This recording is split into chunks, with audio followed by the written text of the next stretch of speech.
నమస్తే. Pan India cinema సాక్షాత్తు Andhra Pradesh deputy chief minister Pawan Kalyan గారు నటించిన హరిహర వీరమల్లు నిన్న రిలీజ్ అయింది.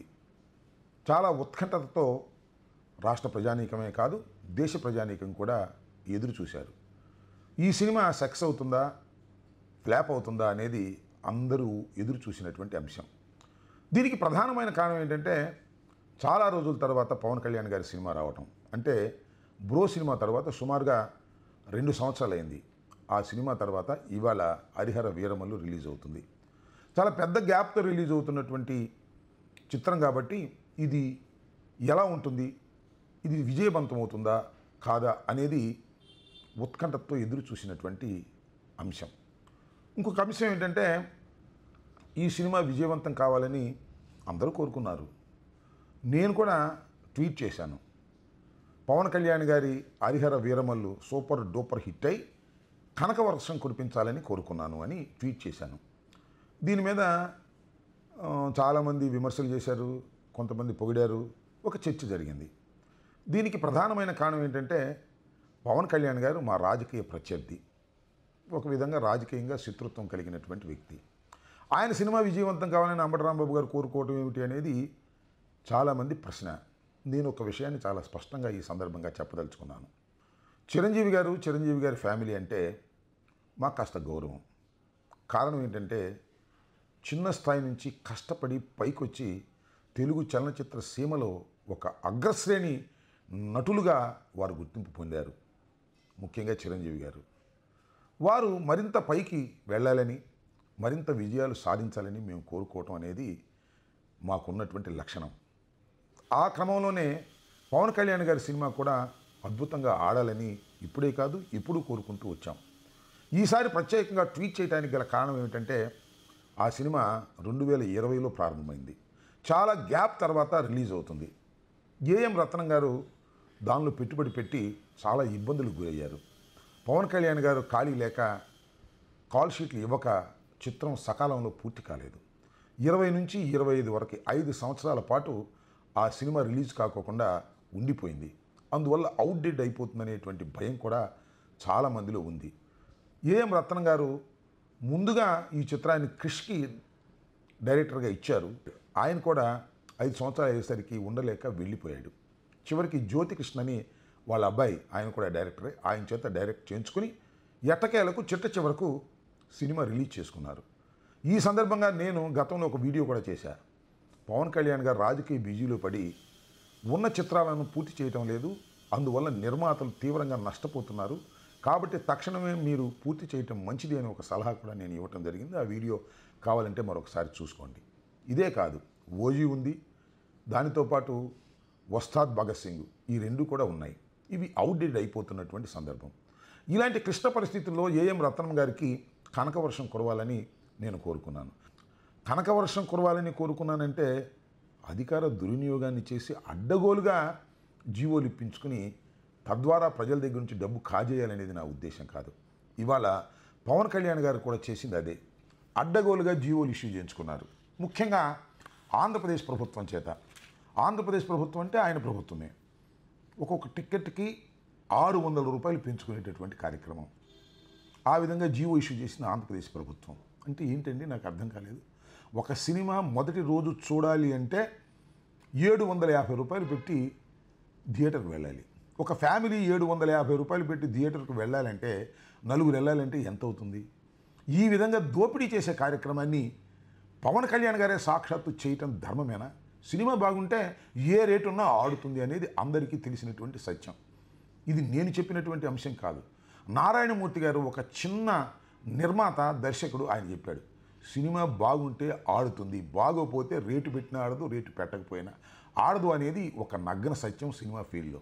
నా విజ్ఞప్తి, నాకు ట్యాక్స్ ఫ్రీ వద్దు, ఏం వద్దండి, నా గవర్నమెంట్ సైడ్ నుంచి ఏ సహకారం వద్దండి ప్లీజ్. నేను కోరుకునేది ఏంటంటే, దయచేసి మీరు ప్రమోట్ చేయండి సినిమాని, నా సినిమా గురించి చెప్పండి, సినిమా జనంలోకి వెళ్ళి చేయండి, జనాన్ని చూడమని చెప్పండి. ఏమాత్రం సినిమా బాగుంటే జనాన్ని కనెక్ట్ అయితే సినిమా సక్సెస్ అవుద్ది. ఆ హెల్ప్ చేయండి, దట్స్ వాట్ ఐ వాంట్. కానీ మొదటి రోజునే ప్రజల దగ్గర నుంచి డబ్బులు సక్సెస్ చేయాలి అనేటువంటి భావనతో ఇలాంటి జీవోలు ఇష్యూ చేసి అధికారాన్ని దుర్వినియోగం చేశారు పవన్ కళ్యాణ్ గారు అని అంట. ఇది తప్ప కాదు, ఒకసారి ఆలోచించండి. ముఖ్యంగా పవన్ కళ్యాణ్ గారు కూడా ఆలోచించండి. ఇంతటితో ఆగల పవన్ కళ్యాణ్ గారు రేవంత్ రెడ్డి గారి మీద కూడా ఇన్ఫ్లుయెన్స్ చేశారు. రేవంత్ రెడ్డి గారు ఒకానొక సందర్భంలో, ముఖ్యంగా పుష్ప సినిమాకు జరిగినటువంటి ఒక సంఘటన సందర్భంగా శాసనసభలో వివాదం అయితే ఏ విధంగా మాట్లాడారో మీ అందరికీ తెలుసు. ఇంకా బెనిఫిషియల్ ఉండవు, టిక్కెట్లు పెంచే ప్రశ్నే ఉండదు అని సాక్షాత్తు శాసనసభలో ప్రతిజ్ఞ చేసినటువంటి ఆ రాష్ట్ర ప్రభుత్వాన్ని, రేవంత్ రెడ్డి గారిని కూడా చంద్రబాబు గారి ద్వారా ఇన్ఫ్లుయెన్స్ చేసి రేట్లు పెంచేశారు. భయంకరమైన రేట్లు పెంచేటటువంటి కార్యక్రమం చేసినటువంటి విషయం మీకు తెలుసు. आज स्पेशल प्रिविलेज मांगे तो ये सरकार में नहीं मिलने वाले, मैं जब तक मैं कुर्सी में रहता हूं तब तक नहीं देता हूं. ఇలా రెండు రాష్ట్రాల్లోనూ ఏదో ఒక విధంగా ఈ సినిమా ఆడినా ఆడకపోయినా మొదటి 2 రోజుల్లోనే డబ్బంతా సక్ చేయాలనేటువంటి ఉద్దేశంతో అధికారాన్ని దుర్వినియోగం చేసి జీవోలు ఇప్పించుకున్నటువంటి పవన్ కళ్యాణ్ గారిని ఏమనాలి? ఆయన ప్రజాసేవ కోసం వచ్చాడనుకోవాలా, లేక ఈ విధంగా అధికారాన్ని దుర్వినియోగం చేయడానికి ప్రయత్నం చేస్తున్నాడని అనుకోవాలా? ఒక్కసారి ప్రజలు ఆలోచించాలని మనం చేస్తున్నాం. సరే, ఆ విషయాన్ని పక్కన పెడదాం. సినిమా ఎలా ఉంది అనేది ఇక్కడ ప్రశ్న. సినిమా అనుకున్నంత విజయాన్ని సాధించలేకపోయింది. ఒక విధంగా చెప్పాలంటే ఫ్లాప్కు అతి దగ్గరగా ఉంది. దానికి ప్రధానమైన కారణం ఈ 5 సంవత్సరాల పాటు ఆ సినిమా తీయటం, డైరెక్టర్లు మారటం. దీనివల్ల ఆ సినిమా అనుకున్న స్థాయిలో విజయం సాధించలేదు. రేట్లు పెట్టినా కనకవర్షం కురిసేటటువంటి పరిస్థితి లేకపోవటం చాలా విచారకరమైనటువంటి అంశంగా నేను ఈ సందర్భంగా చెప్పదలుచుకున్నాను. సినిమా ఆడాలని అందరం కోరుకుంటాం.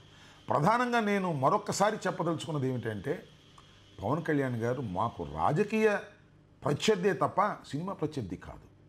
వాళ్ళ సినిమాలు బాగా ఆడాలని, అద్భుతంగా వారు నటించాలని మేము కోరుకుంటాం. మరి ముఖ్యంగా చెప్పాలంటే పవన్ కళ్యాణ్ గారు కానీ, చిరంజీవి గారు కానీ అద్భుతమైన నటులే తప్ప అద్భుతమైన రాజకీయ నాయకులు కాదు అనేది ఇప్పటికీ ఎప్పటికీ నా అభిప్రాయం.